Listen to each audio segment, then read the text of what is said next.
Good morning, ladies and gentlemen. I would like to first of all thank SEBIT for the opportunity for Intel to participate in the IoT lab efforts. I come from Intel India. I know that all of you are aware of what Intel does. I don't have to introduce Intel for you, but I want to speak few words about Intel India. Intel India is an organization which is about 7,500 people, full of very high talented technical people who are involved in designing and developing every product Intel is giving it to the world market, right? So we have the design which is happening in the field of the personal computers, laptops, servers, IoT, wearables, you name anything, Intel India is involved in contributing to the design of those products to our global product portfolio. And it is, of course, kind of growing. And an year and a half back, when we looked at what's happening in India, we saw that the startup momentum is building up and then growing very, very fast.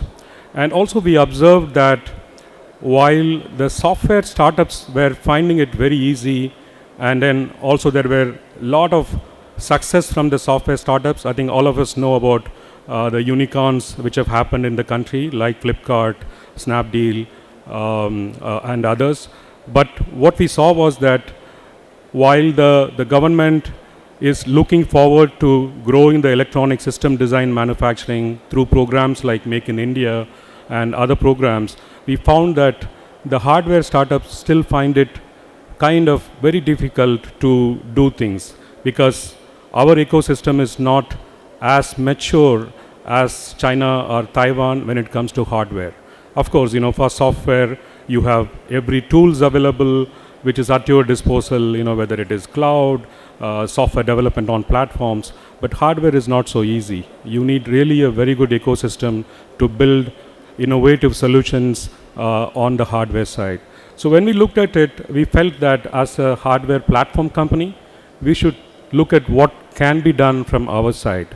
And we looked at what we have in Intel India. We saw that we have this great talent pool.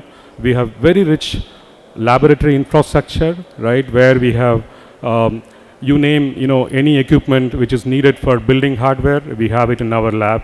And we wanted to see how can we let some of the startup ecosystem which is focusing on hardware building and development to access those resources, the technical resources and the laboratory resources. Of course, we went to STPI. I would like to mention the special thanks to Mr. Das and the STPI team. They worked very closely with us to see how we can do, not only for Intel, but some of the like-minded hardware companies in India. So they helped us to make the program called Intel India Maker Lab kicked off about a year and a half back. So the program has the objective of helping the hardware startups to come out with their ideas and how can we convert those ideas into a real product, right? So the biggest problem every startup faces is that they can do a very quick proof of concept, right? So there are a lot of kits available, developer kits, and they just take it and then they build a proof of concept. But the problem is, how do you convert that proof of concept into a real product which can be sold to customers and supported, right? That's where the biggest challenge lies. And it's very difficult for them to do it on time. I mean, if a startup or if an idea gets generated in China, the pace at which they can come out with the full product, probably we were not there. It takes probably 2x, 3x time for a hardware company to do that. So that is the problem which we try to address. And the Intel India Maker Lab, I'm very happy to say that in the last 1.5 years, we have successfully touched more than 40 startups. And the first batch of startups, we got in about 17 startups. 14 of them have already completed their product within a time frame of about 9 months. We had our demo day on October 19th, and 12 of them showcased their product. 9 are already in market, and 5 of them are in customer trial. We have just got the second batch come in, about 15 startups, and in the second batch, we have also expanded some of the things some of the learnings we found in our first batch. For example, I think all of us know how tough it is to raise money. Of course, there's a lot of money available.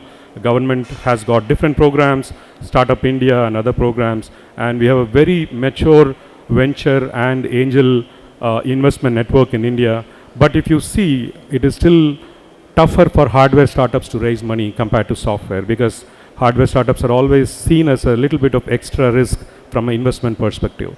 That was one of the observations we had, and we partnered with IIT Bombay, which has an organization called Society for Innovation and Entrepreneurship, SIGN. We partnered with them, and we went to Department of Science and Technology, and they were gracious enough to accept our proposal and give us some of the funding for startups. So for the second batch, we are also enabling them with some seed fund, in addition to all the benefits which is available to them, access to Intel mentorship and resources. And we have also expanded not just the technology part, but the other important part of really looking at how do you make sure that the product meets customers' requirements, and how do you successfully take it to market and ramp. So we've got a lot of external advisors as part of our second batch. Industry stalwarts like Mr. A.M. Nayak of L&T and others are part of our network, advisory network. They are helping our second batch startups. We are not just stopping at the startups. We know that the funnel for startups is very important, and as you know, the number of hardware startups are much less than hardware. We are looking for how do we strengthen the funnel, and I see a great opportunity in events like SEBIT's IoT Lab as something which will really contribute to our funnel. So we are looking at the hackathon, right? I mean, hackathon, of course, people come up with very good ideas, and then they hack, they come out with something very nice, very innovative within just couple of days. But what happens after that, right? So what we want to do is that let the hackathon winners not stop there after winning their prizes, but give them a platform, give them a path, so that they can continue their efforts to further develop that innovative idea into a real product and then take it to market. I'm very happy to say that in our 40 startups, we have a couple of startups which came from the hackathons, right?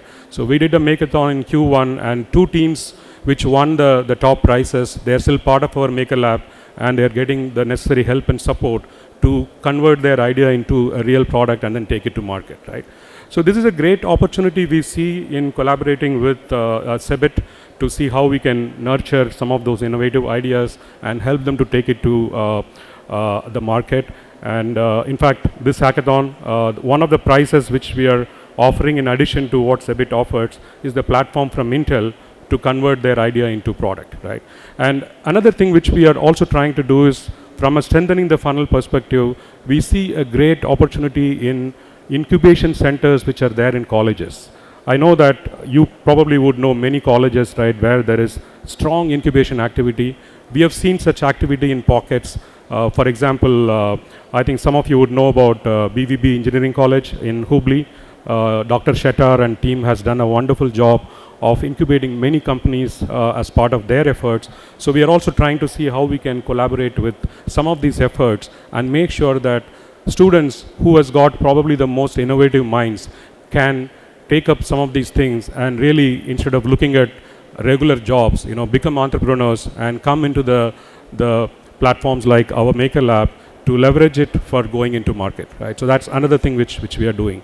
Again, I have heard this from many people, whether it is industry bodies like NASSCOM, IESA, our own, many departments of Government of India as well as state governments. ESDM, Electronic System Design and Manufacturing, is a great opportunity. And within that, Internet of Things as a domain is a very big opportunity for India. India has played a big role in terms of software services in the previous probably couple of decades. We have got the big companies like Infosys, Wipro, HCL, all those companies who have really successfully ramped. But the next big opportunity is Internet of Things. And we can make a difference not through services, but by designing products for the whole world. And some of these efforts, like the startups, the hackathons, and the student community, are going to be our funnel, and we have to nurture them. We have to make sure that they get the necessary support so that India can play a big, larger role in the whole global IoT industry and can make it as a very big opportunity for our country. I would like to thank again for Sebit and also the STBI team and other organizers of this big event, and I wish all of you to leverage this event as much as possible for networking and connections, and then see how we can make this as a great successful event. Thanks a lot.